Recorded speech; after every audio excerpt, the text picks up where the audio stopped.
Shagufta. As you said, we are a long friend, and I have been working on the issue of Kashmir since a long time, and I am really glad you invited me to join this webinar, which is also meant to be a side event of the UN Human Rights Council.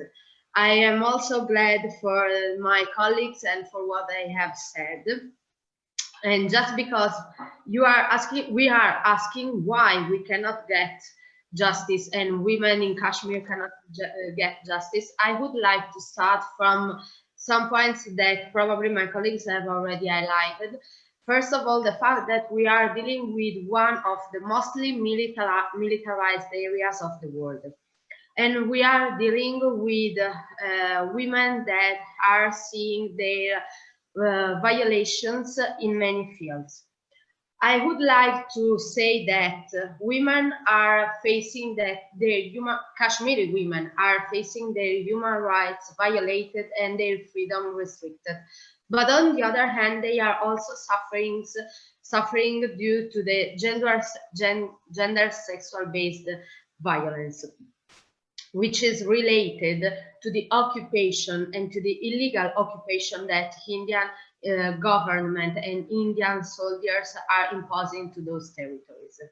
So for what concerns the situation of human rights, it is important to say that in 1981, the Convention on the Elimination of All Forms of Discrimination Against Women of the UN has entered into force, and it imposes legal bindings to the member states.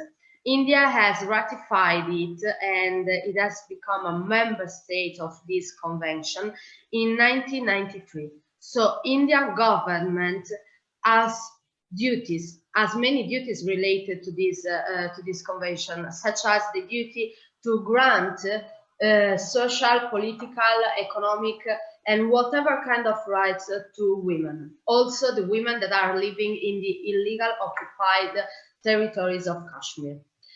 Then on the 23rd of February 2016, this day has been recognized by the Kashmiri Women's Resistance Day due to the huge presence of women in the protests against Indian occupation. Indian government has badly repressed the presence of women in the protests against their government in Kashmir. Those repression turned into sexual violence and other forms of body violence against women in Kashmir that unfortunately have been unreported due to the fear of other punishments. So in this case, we have to be really objective and we have to analyze the situation.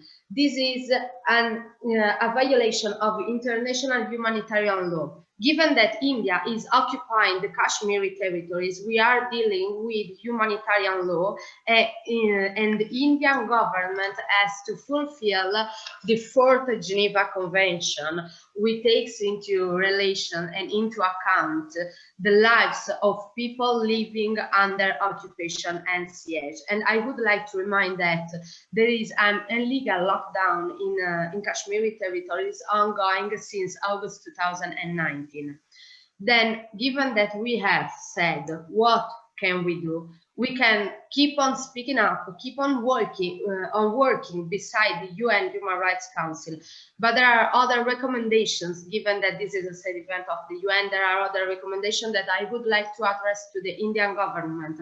First of all, remove the huge presence of Indian soldiers in the Kashmiri territories that are the reason why women are suffering this big rate of sexual violence. First of all, I would like to remind about the UN recommendation issued in the report of June 2018, which is dealing with Kashmiri occupation.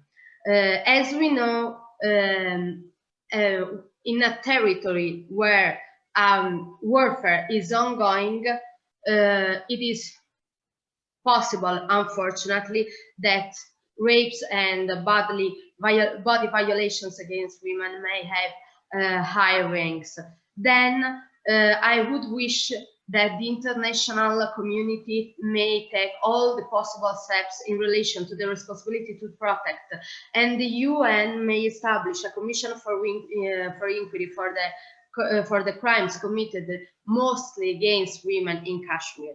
And also, it would be great if it has been previously done in the case of Yugoslavia and Rwanda. It would be great if the UN could establish an international criminal tribunal for the crimes committed in the territories of Kashmir. And I would like to underline that those are possible and concrete steps that we can take in order to grant to the women in Kashmir to see their rights granted.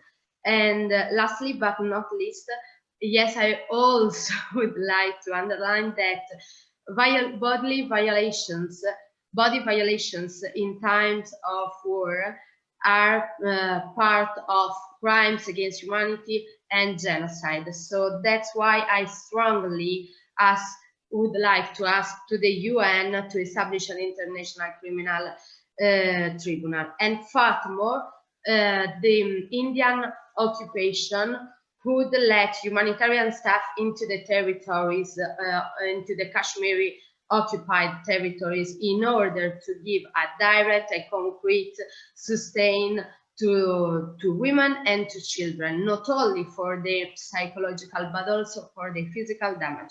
Thank you so much.